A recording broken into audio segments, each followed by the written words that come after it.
Hello and welcome to the Daily Aus. I'm Emma Gillespie. I'm Billi FitzSimons. This week, 3 people were shot in a lunchtime attack on a Western Sydney kebab shop.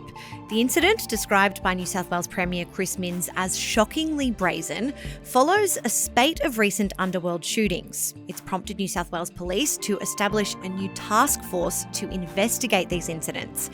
Now, police say their concerned gangland figures are using social media to recruit contract killers. In today's deep dive, we are going to bring you up to speed on this week's attack, and we'll take you through the latest from investigators on underworld shootings and gang violence. Hello to our beautiful YouTube viewers. We are currently on a mission to get 20,000 subscribers. We are so close. If you could please do us a massive favor, we would be so grateful if you could subscribe to our channel. If you're a regular around here, it just makes life easier. Makes sense anyway. Help us reach our goal, please, and hit the subscribe button. Now let's get into today's deep dive. It feels like there have been so many gang-related shootings in the news, especially over the last few years. These stories always capture a lot of interest and a lot of media attention. But my question with all of this is, has there actually been an increase, or are we just talking about it more? Yeah, I think the important point here is that we're not talking about general gun crime, we're talking about gang violence. So overall, rates of gun crime in Australia are pretty low. They've been consistently low since 1996. Now, that's when the government under Prime Minister John Howard famously introduced sweeping gun control measures in response to the Port Arthur massacre. Now, that was a horrific incident in Tasmania where 35 people were shot dead. But since these sweeping reforms nearly 30 years ago, gun deaths have decreased by around 70% in Australia. For the past several years, annual rates have hovered at around 0.8 total gun deaths per 100,000 people. And to give you a sense of where that puts us globally, we are considered to have one of the lowest rates of gun deaths in the world. But we certainly have seen an escalation in gun violence related to organised crime in recent years. Now that's… So this is like the underworld. Yes, exactly. So that's both in Sydney and Melbourne, which are the hubs of kind of Australia's organised crime networks. I always feel so innocent whenever we talk about this kind of thing because I'm like, I just have no idea about the underworld and organised crime and kind of what goes on there. I guess many of us don't. It can feel, well, hopefully, it can feel a bit far away or like we're talking about a movie or a TV show, because that's really where most of us get our kind of sense of organised crime. Yep, exactly. Famous Aussie show based on a true story.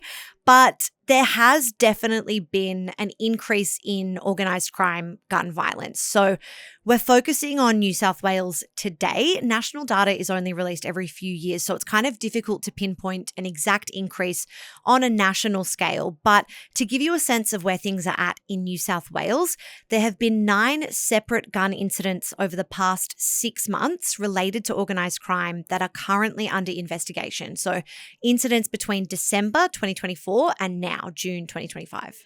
9 shootings in 6 months. That feels like a lot. How do police respond to something like this? Yeah, so police have been investigating all these separate incidents, but there is a common thread they feel that is worth investigating, and that's culminated in this new task force. So 3 weeks ago, New South Wales Police actually launched a new task force to, quote, investigate and suppress violent crime in the Sydney metropolitan area. It's called Task Force Falcon, and it includes 150 officers who will oversee what police call a number of investigations into public place shootings, arson attacks, and kidnappings dating back to December. So that includes specifically these kind of broad investigations into members and associates of high-profile networks, but specifically as well, the shooting murder of a 31-year-old man in Sydney in December, another shooting murder of a 23-year-old in May, 6 public shootings across the city in recent months, an attempted kidnapping and a string of arson incidents where multiple barbershops across Sydney's western suburbs were set on fire. Okay, so just to recap, police are saying that there has been an increase, at least this year, in organised crime and this gun violence that we're seeing. last month they introduced a task force specifically to tackle this. Yep. And even since they announced that task force, there have been more gun-related crimes. Exactly. Got it. And so what can you tell us about this week's incident? Yeah, so according to a statement from New South Wales Police, 2 men entered a kebab shop in Auburn on Monday. Now, Auburn is a suburb in Sydney's west.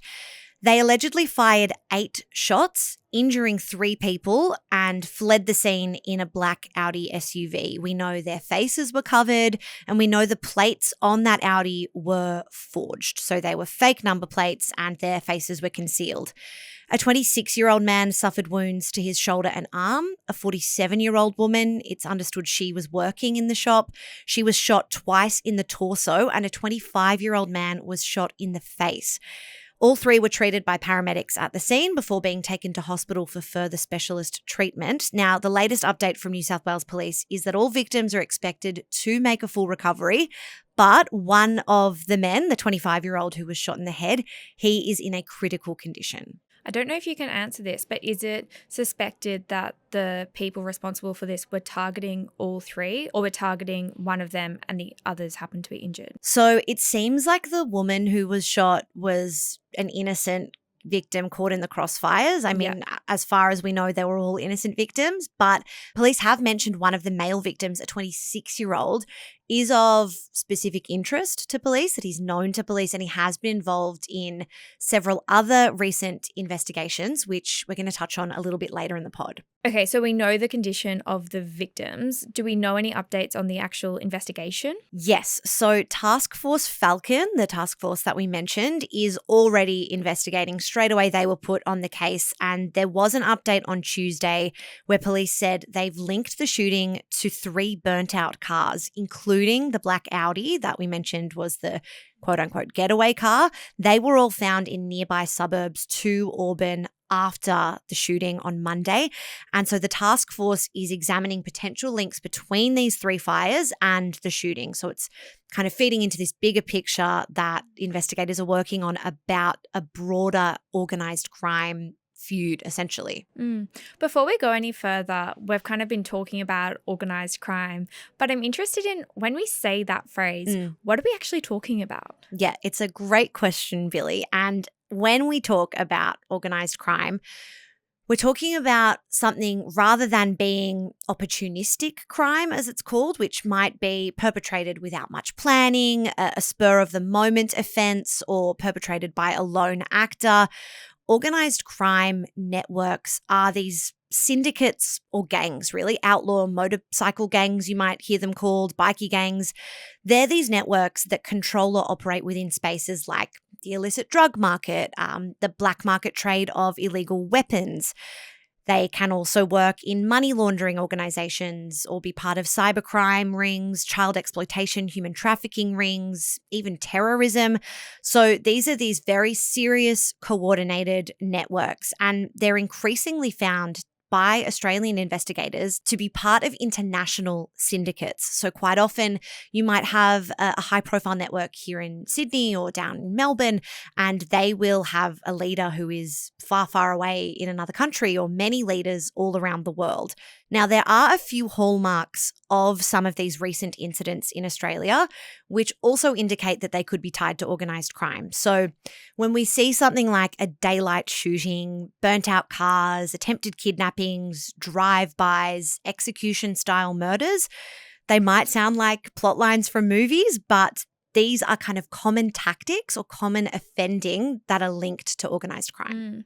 And so with the incident this week, do we know kind of what area of organised crime the people involved were in? So police have been tight-lipped, understandably, about these investigations, but they are suspected to be tied to a drug syndicate. Detective Superintendent Jason Box provided an update on Tuesday. He's actually the commander of that task force, Falcon. He said that the 26-year-old man who was shot on Monday may have actually been the target of a separate attempted attack on Friday, so the Friday before the Monday. He alleged that witnesses cited a white ute with several occupants who had their faces covered, and one was believed to be holding a long firearm. The 26-year-old man fled the scene unharmed. The ute was later found burnt out, like those other cars. But police said they interviewed the man and he gave them limited information. So that is also a kind of hallmark of organised crime. But Detective Superintendent Box also said this man, one of the victims of the shooting in Auburn, has been the subject of 25 recent police inquiries. He's been spoken to on 9 occasions of late and warned about multiple threats to his life and linked to several other shooting incidents.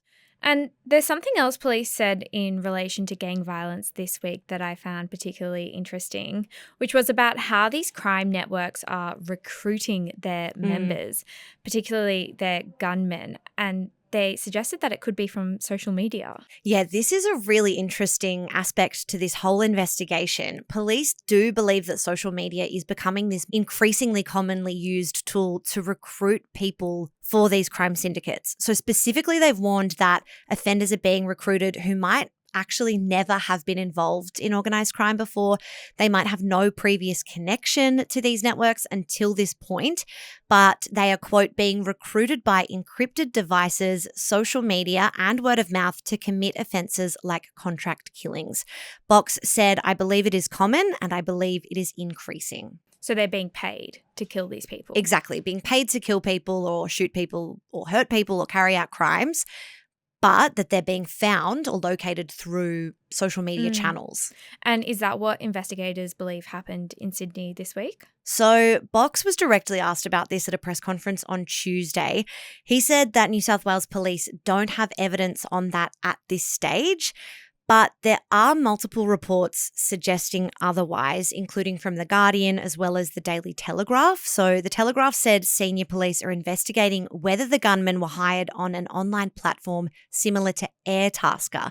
Now, Airtasker, if you're not familiar, you can use Airtasker for a range of things, from hiring someone to help you move house or do your gardening or help with your admin. But apparently there is this online platform similar to Airtasker which was used in a separate attempted murder of a crime figure within the last month. So this is a very kind of current channel that it seems is of interest to investigators right now. I will also say that the Daily Telegraph is quite a respected source when it comes to this. They do a lot of reporting on underworld. Yeah. They have a lot of exclusive and original reporting with underworld crime reporting. They've got a reporter, Mark Murray, who you might be familiar with, who is seemingly right in the thick of it. Yeah.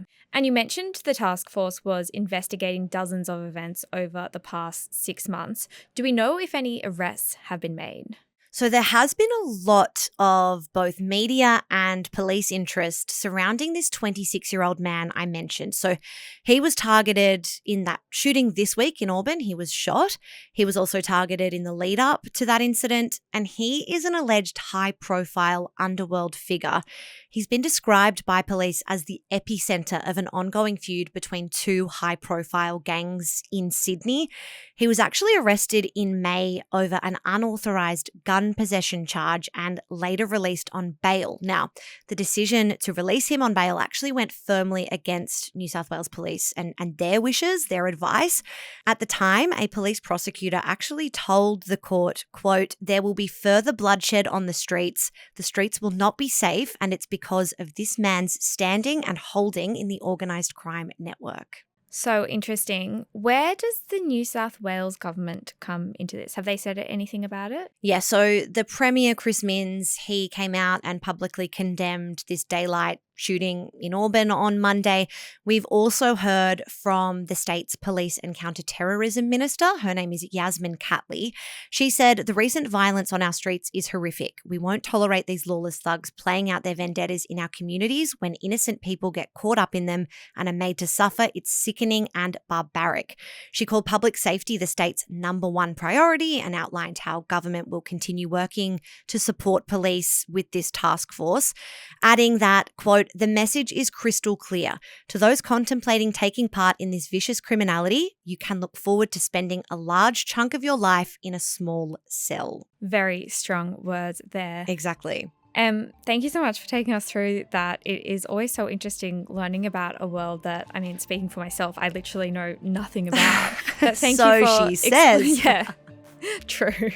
But thank you for explaining it. My pleasure. And of course, this social media element is a really interesting part, and we will continue to kind of keep across this. I'm sure we're going to hear more about these apps and encrypted services, and we'll keep you updated when we know more. Yes, and thank you so much for listening to this episode of The Daily Aus. We'll be back this afternoon with your evening headlines, but until then, have a great day.